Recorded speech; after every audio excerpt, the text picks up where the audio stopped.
He confessed that for years he had been in personal touch with Goldstein and has been a member of an underground organization which included almost every human being he had ever known. If the context was not so horrific, this quote would be almost comical in its absurdity. While we, looking into this world from our mostly non-dystopian perspective, can see that such confessions are ridiculous, to the party faithful, they are as true as the colour of the sky. O'Brien even brazenly confronts the idea of forced confessions in his time with Winston, differentiating the confessions extracted in mini-love with the false ones gained by the Nazis and communists, which were obviously fake, according to him. What makes their confessions real is the epistemological philosophy of the party, described as a mirrored solipsism, the logic being, of course, that since the party controls all information, records, and minds, that the party then controls reality and what is true. Knowledge is reduced to a brute consensus alone, without necessary connection to objective reality. However, though I'm sure O'Brien and his fellow genuine believers totally accept this as an article of faith, Goldstein's book, partially written by O'Brien himself, paradoxically also indicates that a certain amount of realism is required, at least in scientific endeavours and research. To use the scientific method, for example, is simply a blunt requirement for advancement in a desired field, such as neurology or weapons development, that, if not pursued, will inevitably set the neglecting power back in comparison to its rivals. While there is an unspoken consensus at the international level that each superstate, and by extension its elites, keep to themselves and never violate the core territory of each, it's still unwise to allow any significant technological gap to develop that could allow a more permanent shift in the power dynamics. Similarly, whether or not the party admits it, it certainly won't. There is almost certainly a dual reality at play, rather than a mono-party endorsed reality. In the book, the point is made that at a base level, certain realities must be accepted for functionality of the society. If the party, for example, were to claim that men could fly, and allowed comrades to attempt this by jumping from the top floor of Minitrue to test this, then this would obviously be detrimental to its interests, regardless of what it forces its people to believe. My theory extends to records and accurate information on persons of interest. The opening quote is perfectly true, and yet disputable at once to Winston's interrogators, who are likely proficient in doublethink, the mental discipline of retaining two contradictory thoughts in one's mind simultaneously and accepting both. The inner party members are the greatest practitioners of doublethink, and their likely Proles-sourced guards and enforcers are likely simply indoctrinated at training and briefed on what their masters want to hear, and so they simply don't need to exercise doublethink. Doublethink offsets any paradox for inner party members like O'Brien, who oversaw Winston's ordeal in Minilove, but this still begs the question of whether these omni-denunciations are ever taken seriously. Surely if everybody is guilty, then no one is guilty. Setting aside likely hyperbole on a distraught Winston's part, if we assume everyone Winston gives up really are accepted as accomplices and agents of Goldstein, then by party logic, they are enemies, and each character we see Winston interact with would also be arrested or at least investigated. This is obviously absurd though. O'Brien, for example, clearly interacted with Winston and even superficially played the part of an actual underground operative, but assuming Winston screamed out O'Brien's name even after his reveal, or details about his secret thoughts about him, O'Brien was not suspected or arrested by the Thought Police. Logically too, just given that if every individual implicated is arrested, and they are in turn forced to give up every person they've ever interacted with, we very quickly get to everyone in the party being a thought criminal, and there not being anybody left to do any work, or any oppressing for that matter. Of course, I myself am now committing my own brand of absurdity perhaps, by taking things too literally, though I will push back by saying that these are the party's rules, and not mine. However, I believe we can safely say that given there wouldn't be many people left, if, simply through torture rather than any relation to actual reality, each and every person was exposed as a thought criminal, we can probably assume that not all of these confessions are taken seriously, even if O'Brien arrogantly asserts that they are all true nonetheless.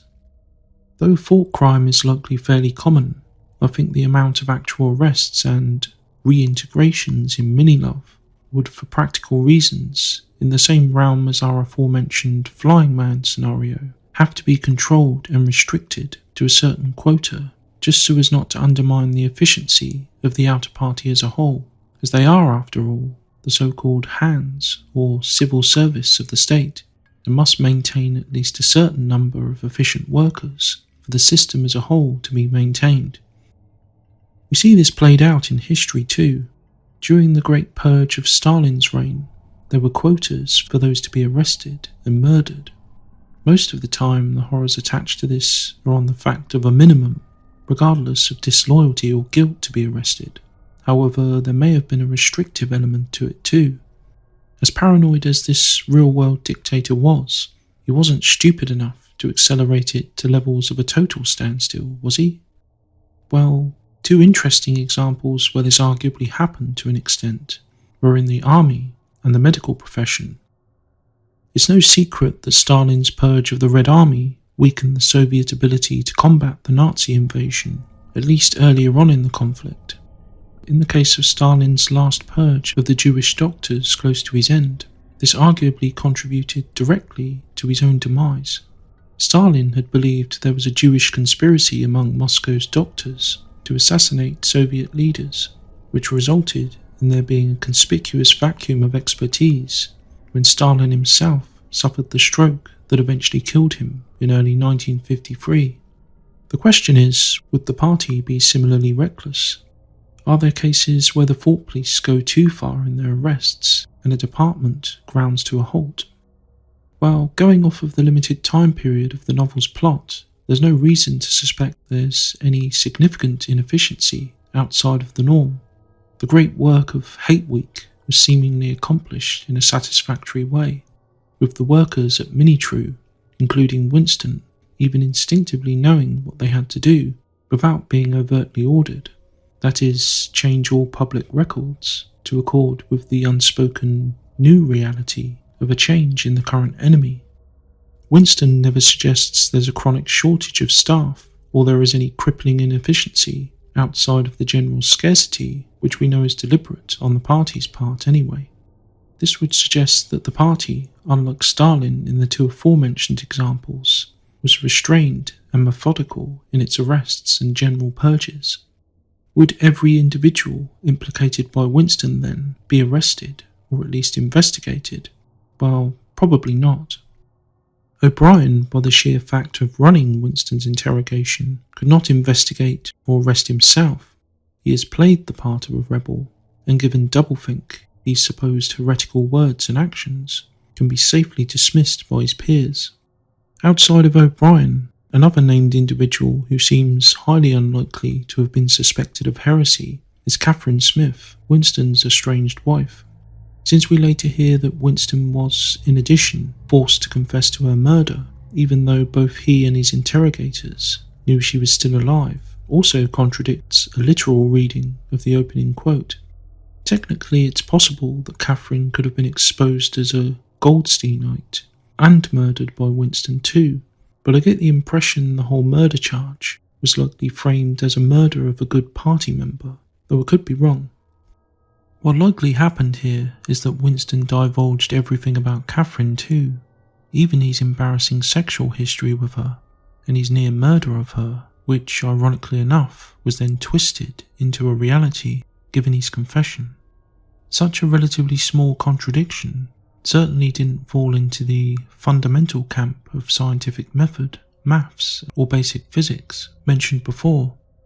Even if Catherine was still alive at the time, which is probably the case, there's nothing to indicate she was well known or could in any way publicly contradict the party by her presence. Such an eventuality could easily be offset too, while not inconveniencing a true and loyal party member, which, by Winston's account, she was. Unlike in the Radford movie, Winston does not have his confession televised for all of Oceania to see. He was far too unimportant for that. Indeed, Winston tells us that such public spectacles were either confined to the era of the greater purges of the 1950s and 60s, or were relatively rare events reserved for prominent individuals. So it's not like Catherine or her immediate colleagues would see such a broadcast and cast heretical side glances at a very much alive Catherine as Winston's words are heard. If Catherine was a model good thinker, then she could quite easily erase the memory of Winston from her mind anyway, and given the usual way of these things, Winston would have to be erased from all living brains soon after his disappearance was noted. We see this with Syme. I don't want to get into exactly how he disappeared, as I've already devoted a podcast to his character and these theories about him, but the fact is, he did disappear from Minitrue, and apart from a couple of careless comments noting his absence, he was soon, at least publicly, erased from all memory. On Catherine then, in spite of any confession extracted through broken teeth, Winston's other recollections of her would, if anything, only confirm to his interrogators that she was a good thinkful and loyal party comrade, disgusted by the sexual act and having no thoughts other than party principles and slogans, as Winston himself attests, calling her the human soundtrack. By this case alone, I think we can safely say that the opening quote is likely not meant literally then, as it's doubtful his interrogators would have even led him down the path to denouncing Catherine in the first place. Though non-canon and a little different, we see this feasible scenario with Julia's own ordeal in Minilove, that is, in the Newman novel Julia. In her own ordeal, Julia tries to confess her knowledge about how an inner party member was conducting an illicit affair and impregnated a friend of hers, forcing the latter to abort the child. The interrogator's response was to violently plug her mouth shut, showing that there are certain paths they don't want to go down. Now I realise the Newman novel has a lot of haters, however, looking at this subjectively, I think in this at least, it's pretty feasible. I could certainly imagine O'Brien and his minions merely ignoring such a confession if it were made by Winston. Of course, in his case, his only known contact with the inner party is O'Brien himself, but this logic could extend to outer party members of no interest, such as Catherine or others they deem currently too useful to remove. Another point in favour of selective acceptance of these confessions is the Thought Police's own expertise. I think that, given the sophistication of their psychological manipulation, the Thought Police could tell which confessions were genuine and which were forced simply to avoid or stop pain, even if, through doublethink or sheer apathy, they could also accept all as genuine. O'Brien states that he can always distinguish a lie from the truth and does seem to have an unnerving ability to read Winston's mind, a subject we've also covered in a dedicated video. Whether through technological wizardry or sheer experience dealing with such unfortunate souls, O'Brien and his assistants are well versed in sifting out the truth from lies. I believe that in such genuine cases of actual interest, perhaps such individuals are at least put under surveillance or even arrested if deemed a large enough threat. Another area of disinterest for the Thought Police would be Prole interactions. The old man in the pub would likely be quite safe, deemed a harmless idiot perhaps, and not truly part of any clandestine group. I say this as surely Winston would have had his conversation with him beaten out of him too, and given the nature of his questioners, we know everything he said was twisted to make him seem traitorous. Inquiring about the world before the party, and if it were better then, would certainly be prime subject matter to twist into some kind of plot, or at least motive to undermine the party.